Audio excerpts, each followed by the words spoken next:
जैन भर्ती की विज्ञप्ति जारी करे। टेक्निकल हेल्पर भर्ती की जो विज्ञप्ति सितंबर में जारी होनी थी वो अधूरी है, उसकी वो विज्ञप्ति जारी करे।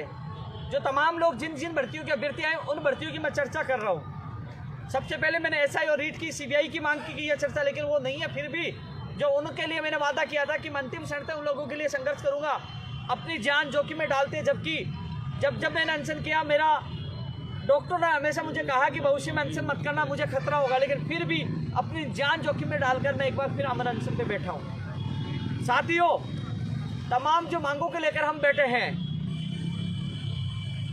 पंचायत राज एलडीसी भर्ती 2013 जो मुख्यमंत्री जी ने घोषणा की थी, 2 बार घोषणा कर दी, लेकिन अभी तक उनका कैलेंडर जारी नहीं हुआ।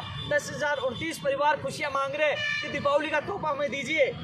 आखिरकार उनको तोहफा कब मिलेगा? उनकी मांग भी प्रमुखता के साथ मैं इस अनशन में शामिल करके उनके लिए भी मैं बैठा हूँ। साथियों, फार्मासिस्ट भर्ती जिसकी 5 बार परीक्षा थी, स्थगित हो गई, न विज्ञप्ति का पता न एग्जाम का पता। वही जो तमाम जो भर्तियां जिनका मैं नाम ले रहा हूं उनके लिए हमारा संघर्ष जारी है। साथियों, ये अभ्यर्थी आए हैं या मौजूद हैं, सुबह भी आए थे। वही चिकित्सा विभाग में रेडियो विभाग पर लैब टेक्नीशियन की भर्ती निकाली जाए, नर्सिंग भर्ती निकाली जाए, नेत्र सहायक, ओटी टेक्नीशियन, टीआरए, एफईआरओ, सूचना सहायक, junior accountant, Rajasthan police constable, motor वाहन उप निरीक्षक, पशुधन सहायक, जलदारी, दंत चिकित्सक के अभ्यर्थी पूछे थे। इन भर्तियों की विज्ञप्तियां जारी हो। साथियों, वही वरिष्ठ अध्यापक भर्ती 2016 के जो अभ्यर्थी, हालांकि उनका एक भी अभ्यर्थी आज नहीं पहुंचा, उनकी सूची जारी हो।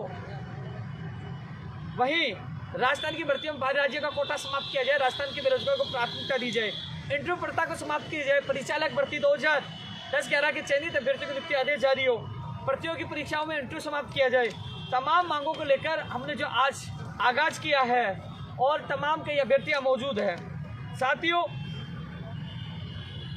जो मुकदमे दर्ज किए गए बेरोजगारों पर, नीमराणा में वो मुकदमे वापस हो, और जो जो चालक था रीट भर्ती के पेपर लेके आ रहे थे, जो आज एक 16 लाख लोगों के लिए पेपर लेके आया, 3 दिन तक गाड़ी चलाई, उनके पास अतिरिक्त ड्राइवर की व्यवस्था नहीं थी, पता नहीं साजिश के वो शिकार हुए हैं। आज उनकी 10 साल का बच्चा है, आज उनका परिवार एक तरह से अनाथ हो चुका है, तो सरकार उनको भी नौकरी दे, उनका भी भविष्य बनाए। साथियों, तमाम मांगों को लेकर हमारा संघर्ष जारी है। ये शहीद स्मारक पर मैं अभियान पे बैठा हुआ हूँ। तमाम साथियों से मेरा निवेदन है, ये लड़ाई प्रदेश के हर बेरोजगार की है, उनके माता पिता के सपनों की है। साथियों, ये फर्जीवाड़ा रुकना चाहिए, भ्रष्टाचार रुकना चाहिए, पारदर्शिता के साथ भर्ती होनी चाहिए। सख्त कानून की घोषणा सरकार तुरंत करे और अभी करे, क्योंकि घोषणा होना बहुत जरूरी है। क्योंकि साथियों, भर्तियों को बचाना, अपराधी जेल में होना चाहिए, उनमें डर स्थापित होना चाहिए। उनमें डर नहीं है बिल्कुल भी, क्योंकि वो उद्योग धंधा बना दिया। कई बार मैं जेल में गया, उनसे मेरी मुलाकात हुई है, हालांकि मुझे भी कई बार धमकियां मिली है। क्यों? क्योंकि उनके उद्योग धंधा बंद होने वाले हैं, लेकिन सब धमकियां सहन करके अपनी जान जोखिम में डालकर मेरे प्रदेश के बेरोजगार को बचाने की मैं कोशिश कर रहा हूँ। साथियों, जिस प्रकार माहौल बार बार बदलते हैं, लेकिन जब भी लंबित भर्तियां हो, नई भर्तियां हो, फर्जीवाड़ा हो, और तमाम बेरोजगारों के लिए जब कोई संकट आता है तो उपेंद्र यादव आपके बीच में रहता, आपके साथ रहता है। वो सब लोग गायब हो गए हैं जो कुछ समय के लिए आते हैं, कुछ समय की आवाज़ उठाते हैं, सुर्खियों में आते हैं और चले जाते हैं। साथियों, आप पे जब भी संकट आया हो, आपका भाई साथ था, आज आपके लिए आपका भाई आपके बीच में है। तो साथियों, हम सब इस लड़ाई को हमको मिलकर लड़ना होगा, जीतना होगा। तमाम साथियों से अपील है कि आप लोग कल सुबह धरना स्थल पर पूछे, ये एक दिन का आंदोलन नहीं है। अब आर पार की लड़ाई का ऐलान कर दिया। एक बड़ी मांग हमने कर दी है कि हम माननीय मुख्यमंत्री से मुलाकात की, मंत्रियों से मुलाकात की, लेकिन हमें आश्वासन के अलावा कुछ नहीं मिला। हमें परिणाम चाहिए, और परिणाम के लिए अब हम वार्ता के लिए नहीं जाएंगे, क्योंकि डेलीगेशन के लिए आज भी कहा गया कि आपको वार्ता करवा देते, लेकिन हमने साफ मना कर दिया। अब वार्ता होगी तो यह धरना स्थल पे होगी, यही सरकार का प्रतिनिधिमंडल यहीं आएगा, यही सरकार के मंत्री आएंगे और यहाँ बेरोजगारों के सामने ही वार्ता होगी। अब वार्ता के लिए हम नहीं जाएंगे, हमने फाइनल कर दिया। अब वार्ता का खेल नहीं चलेगा, अब हमें परिणाम चाहिए। जिस प्रकार आप मुख्यमंत्री जी ने हमें बुलाया, हम गए, मंत्रियों ने बुलाया, हम गए, मंत्री जी हमारे बीच में, हमने उनकी सुनी। हर बार हमने मंत्री और सरकार की सुनी। अब सरकार को बेरोजगारों की सुननी होगी। हम घर से निकल के, हम यहाँ से निकल के नहीं जाएंगे। अब सरकार को ही हमारे बीच में आना होगा। सरकार से हमें आश्वासन ही परिणाम चाहिए। लिखित में जो आश्वासन मिला वो आश्वासन आज भी अधूरा है। मंत्रियों को सुनना पड़ेगा, सरकार को हमारी मांगे माननी पड़ेगी। तो आर पार की लड़ाई का ऐलान हमने किया है और यहाँ पे मापड़ाव हमने डाल दिया है।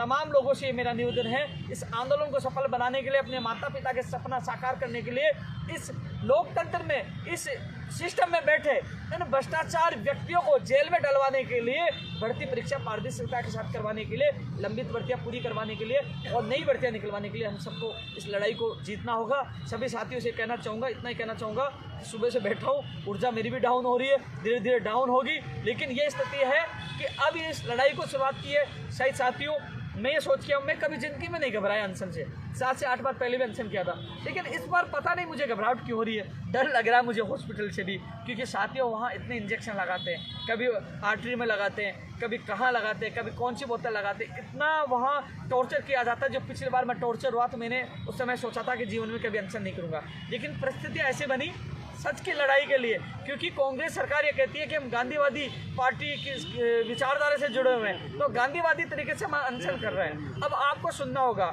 यदि हालांकि ये जरूर है कि सरकार नहीं सुनती है तो आने वाले वल्लभनगर दरियावार चुनाव में सरकार को बड़ा नुकसान उठाना पड़ेगा।